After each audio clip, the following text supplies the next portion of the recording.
আমরা এখনো শেষ করিনি, ফের ইরানকে হুঁশিয়ারি ট্রাম্পের, সঙ্গে যুদ্ধ শেষের ইঙ্গিত। ওদের সবকিছু নতুন করে গড়তে 20 বছর লেগে যাবে, ইরানকে খোঁচা মার্কিন প্রেসিডেন্টের।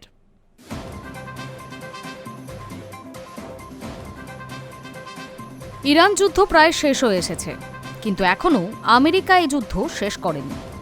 তেহরানের সঙ্গে দ্বিতীয় দফার আলোচনার আগে এমনটাই দাবি করলেন মার্কিন প্রেসিডেন্ট ডোনাল্ড ট্রাম্প। হরমুজে জাহাজ আটকানোয় মার্কিন কৌশল নিয়ে গোটা বিশ্বে চর্চা চলছে। ওয়াশিংটনের এহেন পদক্ষেপে যুদ্ধের সমাপ্তি আরও জটিল হয়েছে কিনা তা নিয়ে অনেকেই আশঙ্কা প্রকাশ করছেন। আর তারই মাঝে এহেন মন্তব্য ট্রাম্পের। এক মার্কিন সংবাদ মাধ্যমকে দেওয়া সাক্ষাৎকারে তাকে বলতে শোনা গেছে, আমার মনে হয় ব্যাপারটা শেষ হয়েই এসেছে, আমরা যুদ্ধ শেষের খুব কাছাকাছি রয়েছে।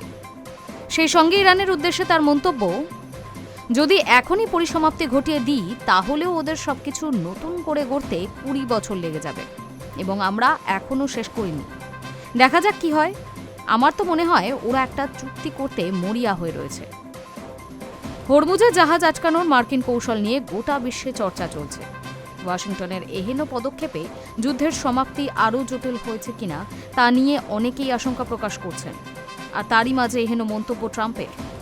দীর্ঘ 1 মাসেরও বেশি রক্তক্ষয়ী যুদ্ধের পর সাময়িক সংঘর্ষ বিরতিতে রাজি হয়েছে ইরান আমেরিকা।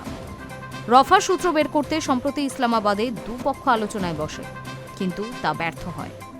আর তারপরই হরমুজ অবরুদ্ধ করতে তোড়জোড় শুরু করে দেয় আমেরিকা। ফলে পৃথিবীর গুরুত্বপূর্ণ এই জলপথে ঘোর সংকট তৈরি হয়েছে। এই পরিস্থিতিতে মার্কিন প্রেসিডেন্ট ডোনাল্ড ট্রাম্পের সঙ্গে প্রায় 40 মিনিট ফোনে কথা বলেন প্রধানমন্ত্রী নরেন্দ্র মোদী। ভারতে নিযুক্ত মার্কিন দূত সার্জিও গোর মোদি ট্রাম্পের ফোনালাপের বিষয়টি নিশ্চিত করেছেন। তিনি বলেছেন, কিছুক্ষণ আগেই দুই নেতা প্রায় 40 মিনিট ফোনে কথা বলেছেন। পশ্চিম এশিয়ার সাম্প্রতিক পরিস্থিতি সম্পর্কে মোদিকে নিয়মিতভাবে সব খবর জানিয়ে গিয়েছেন মার্কিন প্রেসিডেন্ট। এদিকে ইরানের সঙ্গে আমেরিকার শিগগিরই বৈঠক হতে পারে এমন একটা সম্ভাবনাও রয়েছে। এখন দেখার, ট্রাম্প সত্যিই যুদ্ধে ইতি টানেন নাকি এই নিয়ে টালবাহানা চলতেই থাকে। Hi news network.